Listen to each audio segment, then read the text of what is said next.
টানা 4 দিনের ছুটি। মনের কোণে কি ভ্রমণের পরিকল্পনা উকি দিচ্ছে, নাকি ভাবছেন এই ফাঁকে বিয়ের পিঁড়িতে বসে পড়বেন? একটু থামুন। আপনার এই আনন্দ উৎসব কিন্তু মুহূর্তে বিষাদে পরিণত হতে পারে, কারণ এই ছুটির আড়ালে লুকিয়ে আছে কঠোর কিছু আইনি বিধিনিষেধ। আগামী 11 এবং 12 ফেব্রুয়ারি নির্বাহী আদেশে সরকারি ছুটি, এর সাথে যোগ হচ্ছে শুক্র ও শনিবার, অর্থাৎ 11 থেকে 14 ফেব্রুয়ারি টানা 4 দিনের এক বিশাল সুযোগ। কিন্তু মনে রাখবেন, এই ছুটি নিছক বিশ্রামের জন্য নয়, এটি মূলত নির্বাচনের জন্য। আপনি যদি ভাবেন ব্যাগ গুছিয়ে পাহাড়ে বা সমুদ্রে ছুটবেন, তবে সাবধান।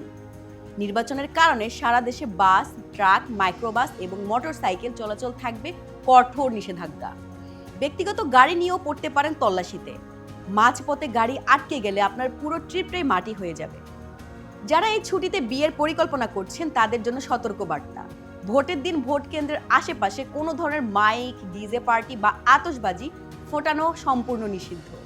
অতি উৎসাহিত হয়ে উৎসব করতে গিয়ে বিয়ের মণ্ডপ থেকে আইনি ঝামেলা পড়ায় ঝুঁকি নেবেন না কোনোভাবেই।